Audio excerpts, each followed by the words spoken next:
है जिस तरह से सर हमारा हेल्प कर रहे हैं और हम एक दिन सक्सेस जरूर हैं। उनके लिए फ्री में मतलब प्रोवाइड कराया जाता है। सेटलमेंट होने के बाद भी दूसरे वर्ग के लोग के अगर अति पिछड़ा हो या सामान्य कैटेगरी का हो, उसको आगे प्रेरित करने के लिए हर समय तत्पर रहे। टॉप हो गया है और उसके आधे रास्ते में हम लोग आ चुके हैं और अंदर के मशहूर कोचिंग में जा रहे हैं जिसका नाम है target academy and coaching centre. School छूट गया भरनी होगी दोनों होगे न्यारे, मैं मारती होगी रोए चांद सितारे। तो फाइनली दोस्तों अभी मैं पहुंच गया हूं यहां पर टारगेट कोचिंग सेंटर और एकेडमी पे। यहां पे जैसे इससे रिलेटेड मैं एक ऑलरेडी वीडियो बना चुका हूं सैदपुरा ग्राउंड वाला, जो कि फ्री फिजिकल एकेडमी है। वहां पे अनीस सर मिले थे और फिर से हम आ गए हैं अनीस सर के कोचिंग सेंटर में।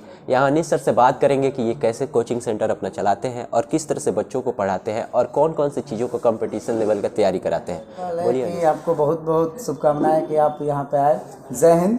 और बड़ी बात यह है कि जो एक हमारा अंदर है, यहाँ पे प्रत्येक साल इंटर और मैट्रिक से काफ़ी बच्चे निकलते हैं गांव के इलाके से। कंपटीशन की शुरुआत किए हैं, कॉम्पिटिटिव एग्ज़ाम की तैयारी कराते हैं। जैसे कि अगर कोई बच्चा आर्मी में जाना चाहता है, एयरफोर्स में जाना चाहता है, नेवी में जाना चाहता है, या जितने भी स्टेट पुलिस है, बिहार पुलिस हो या यूपी पुलिस है जिसकी बहाली अभी कमिंग सून है, तो इसमें हमारे यहाँ से बहुत बच्चों का रिजल्ट हुआ है। इसके अलावा जो अभी एसएससी जीडी है, पैरामिलिट्री फोर्सेस जिससे बीएसएफ है, आईटीबीपी है, सीआरपीएफ है, सीआईएसएफ है, तमाम जो पुलिस बल है इसमें इसके लिए हम लोग तैयारी कराते हैं। तो हमारे यहाँ से काफ़ी बच्चों का रिजल्ट भी हुआ है। तो हम लोग एक अंदर को हब बनाना चाहते हैं, कॉम्पिटिटिव हब बनाना चाहते हैं ताकि बच्चे यहाँ से अपने करियर को संवार सकें।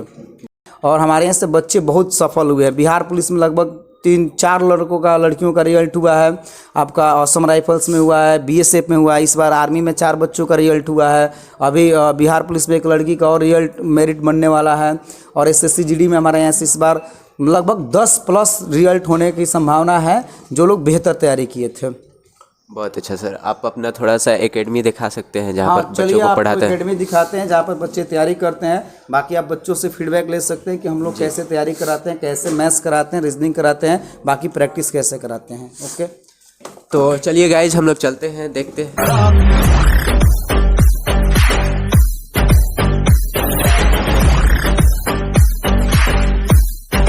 तो ये देखिए गाइज, ये है सर का कैंपस और ये है पोडियम। सर यहाँ से खड़े होकर पढ़ाते हैं और इधर कुछ बच्चे हैं और इधर बच्चियाँ हैं जो, और इसमें जो फैसिलिटी है डिजिटल बोर्ड की है। यहाँ पर डिजिटल बोर्ड से पढ़ाई जाती है और आप भी पढ़ना चाहते हैं तो बेशक आपका स्वागत है इस कोचिंग में ना सर। बिल्कुल। अगर कोई भी बच्चे हैं जो 10th कर लिए हैं या 12th कर लिए हैं और उनको गवर्नमेंट जॉब चाहिए है डिफेंस लाइन में या जनरल लाइन में, तो आप यहाँ पर आ सकते हैं। जहाँ ओके सर, ये जो डिजिटल बोर्ड है ये अभी वर्क करेगा? हाँ बिल्कुल वर्क करेगा। थोड़ा सा चालू कर दीजिए। क्वेश्चन डिस्प्ले भी करते हैं, मैथ्स वगैरह के लिए क्वेश्चन हम लोग इस पर डिस्प्ले करते हैं, रीजनिंग वगैरह के लिए भी डिस्प्ले करते हैं।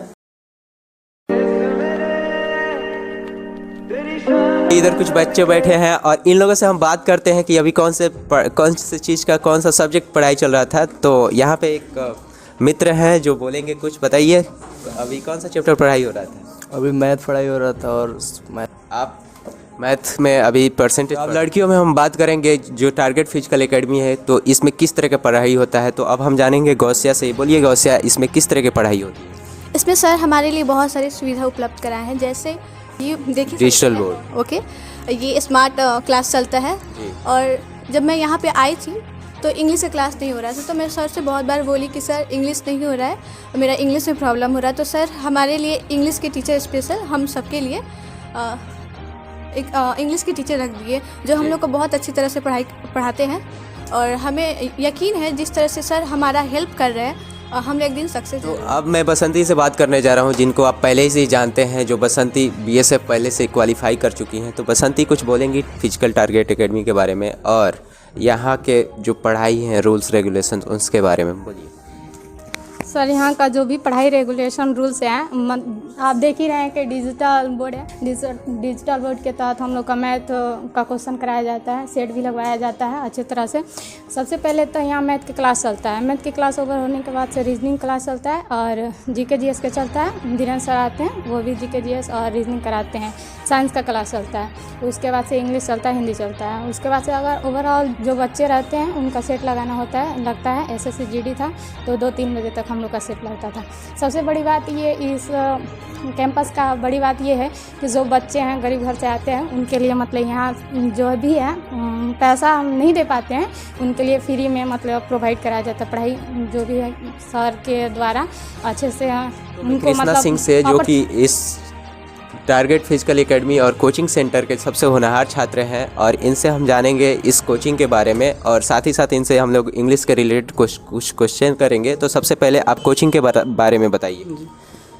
देखिए, सबसे बड़ी बात ये होती है कि हर संस्था में सर हमारे गवर्नमेंट टीचर से रिलेटेड हैं, और सबसे बड़ी बात ये है कि ये किसी पैसा या उस चीज़ के लिए सर कभी नहीं पढ़ाते। इसमें काफ़ी सारे ऐसे विद्यार्थी हैं जो बहुत ही गरीब परिवार से बिलोंग करते हैं, और बिलोंग करने के बाद से वो पढ़ते हैं, उनके लिए सदा ही ये समर्पित रहते हैं। कोई आम बात नहीं है कि दूसरे के लिए रात के 8 बजे से 12 बजे तक ले एक अपनी जिम्मेवारी लेते हुए किसी चीज़ को पढ़ाना। दूसरी सबसे बड़ी बात यह है कि इस कोचिंग के फीस से सर का कोई नहीं, सर अपने जो पेमेंट इनको सरकार देती है उसमें से सर इसकी सारी व्यवस्था को मैनेजमेंट करने के लिए लगाते हैं। ये इस बात को मैं भी मानता हूँ, क्योंकि ये सबसे बड़ी बात यह है कि ये एक देश के प्रति आज भी इनका मतलब ज़्यादातर लोगों में देखा जाता है कि अगर वो सेटलमेंट हो गया तो बस उतना ही मतलब, लेकिन सर सेटलमेंट होने के बाद भी दूसरे वर्ग के लोग के अगर अति पिछड़ा हो, या ये है कि अदर कोचिंग आदमी हर कोचिंग में पढ़ा है जहाँ तहाँ आदमी मतलब पढ़ाई है, लेकिन सर का एक सबसे बड़ी खासियत ये है कि सर विदाउट फार्मूला का कोई चीज़ बताते हैं। सबसे बड़ी बात है, फार्मूला आप याद करिएगा कुछ दिन बाद भूल जाएगा, स्वाभाविक चीज़ है कि आदमी एक मनोवैज्ञानिक प्राणी है, वो कुछ याद करेगा भूलेगा, आम बात है। लेकिन सर जो टेक्निक से बताते हैं, अगर उस चीज़ को आदमी समझ ले तो जहाँ तक मेरा अनुमान है कि उसको भूलना असंभव है। सबसे बड़ी बात यह है, और एक सबसे बड़ा ये दावा करते हैं कि विथ इन 10 सेकेंड, मतलब 10 सेकेंड के अंदर करवाना है तो करवाना है। अगर जो बच्चा उस तरीके से पूरा श्रद्धा या समर्पण से उस चीज़ को पढ़ता है तो वो पक्का है कि 10 सेकेंड के अंदर में ही मतलब आंसर उसका आएगा। आज ठीक है, तो जैसा कि आप लोगों ने देखा, लड़के और लड़कियां दोनों ही सर के बारे में कुछ बोला और एकेडमी के बारे में। अब हम जानते हैं दिनेश सर से कि ये साइंस किस तरह से पढ़ाते हैं बच्चों को, और साइंस क्यों इम्पोर्टेंट है हमारे लाइफ में, और साथ ही साथ कंपटीशन के लिए, और किस तरह से पढ़ने चाहिए साइंस को।